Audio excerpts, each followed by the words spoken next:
Hi guys, আসসালামু আলাইকুম।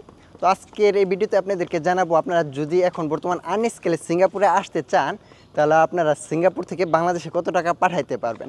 তো এই যে দেখতেছেন আমার সাথে আমার ফ্রেন্ড আছে, ও আসছে আনস্কেলে। ও কত টাকা সিঙ্গাপুরে ইনকাম করে আর কত টাকা খরচ করে আর কত টাকা আপনার বাংলাদেশে পাঠায়, এই ব্যাপারে আপনাদের সামনে বিস্তারিত তথ্যটি তুলে ধরবো। আপনারা ভিডিওটি না টেনে শেষ পর্যন্ত দেখুন। তো আমার কোম্পানিতে আসছে, একই কোম্পানিতে আসছি, একই কাজ করি আর কি, সব একই। তো আমি হচ্ছে স্কেলে আসছি, ও হচ্ছে আনস্কেলে আসছে। তো ওর মুখ থেকে আমরা শুনি ও কত টাকা ইনকাম করে। তো শান্ত, তুমি সিঙ্গাপুরে আসছো কতদিন হয়েছে ভাই? সিঙ্গাপুরে আসছি 13 মাস। 13 মাস হয়েছে। এটা এটা একটু দূরে বলো। আচ্ছা দাঁড়া, আমার হাতে থাক, দুজন একসাথেই কথা বলি। তো তুমি আসো 13 মাস হয়েছে, হ্যাঁ আসো, হাঁটতে থাকি আর কথা বলতে থাকি। তুমি জান সিঙ্গাপুরে আসছো 13 মাস হয়েছে, তোমার বেসিক তো কত ডলার? $16, ঠিক না? বেসিক $16। আচ্ছা যাই হোক, আনস্কেলে এরকম ওই $16 থেকে $18 বেসিক হয়। এক এক কোম্পানি এক এক রকম বেসিক দেয়। তো তোমার $16 বেসিকে তোমার স্যালারি কত আসে এক মাসে? $16 বেসিক স্যালারি। ওভারটাইম মিলাইয়া ওভারটাইম 6 টাকা, তো 22 টাকা পড়ে। আর 650 টাকা আয় স্যালারি। তো ও এক মাস যদি ফুল এক মাস যদি কাজ করে, আপনার ওভারটাইম সহ তার বেসিক সহ 650 $650 মতো সিঙ্গাপুরের আসে। তো $650 যদি সিঙ্গাপুরের আসে, তোমার খাওয়া টাওয়া খরচ কত লাগে এক মাসে? এক মাসে খাবার খরচ 300-350 লাগে। আর আপনার বাড়িতে পাঠানো যায় $400। $400 বাংলাদেশি 40,000 টাকার মতো পাঠানো যায়। তো গ্যাস, আপনারা শুনছেন যে আপনি এক মাসের আপনার খাবার খরচ, আপনি যদি স্মোক করেন স্মোক খরচ, এবং আপনার মনে করেন কাজ শেষ করে তো আপনি কিছু কোল্ড ড্রিঙ্কস খাইতেই হবে, আপনি কফি তো খাইতেই হবে, একবার তো খাওয়া ছাড়া থাকতে পারবেন না। এরপর যে আপনার মোবাইলের মধ্যে তো আপনার টপ আপটা করতেই হবে, মোবাইলের মধ্যে টাকাটা তো ভরতেই হবে।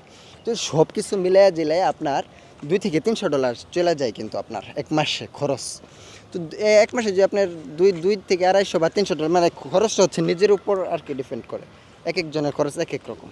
তো আপনি সব মিলিয়ে জিলে আনস্কেলে যদি আসেন, ও বলতেছে $400 মতো বাংলাদেশে পাঠান যায়, রাইট? হ্যাঁ, 400-450 পাঠানো যায়, বাংলাদেশি 40,000 টাকা হয়। বাংলাদেশে 40,000 টাকার মতো আপনি খাবার খরচ টরচ বাদে পাঠাইতে পারবেন, যদি $16 বেসিক থাকে। তো আপনার যারা যাই কিছু করেন আর না করেন, একটু যদি কোম্পানি যদি খারাপ হয়, তাহলে আবার 2 বছর পর যে পাঠাইয়া দেয়, এখন বর্তমানে আপনার 10-11 লক্ষ 12 লক্ষ টাকা দিয়ে আসে, তাহলে আপনার ঝামেলা। এই 40,000 টাকা এক মাসে পাঠায় আপনি ঋণ কিন্তু শেষ করতে পারবেন না। এর জন্য আপনারা যারাই যা কিছু করেন আর না করেন, ভালো একটা কোম্পানি দেখে সিঙ্গাপুরে আসবেন।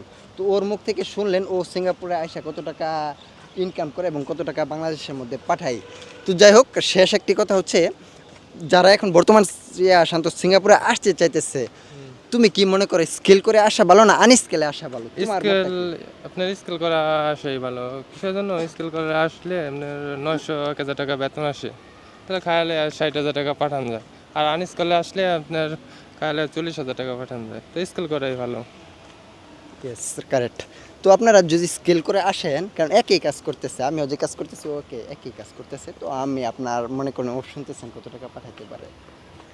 আর যে আনস্কিল একই কাজ করে আপনার অনেক টাকা কম। এই জন্য আপনার যারা যা কিছু করেন না করেন, বাংলাদেশ থেকে যদি একটু সময় বেশিও লাগে, তাহলে স্কিল করে আসার চেষ্টা করবেন।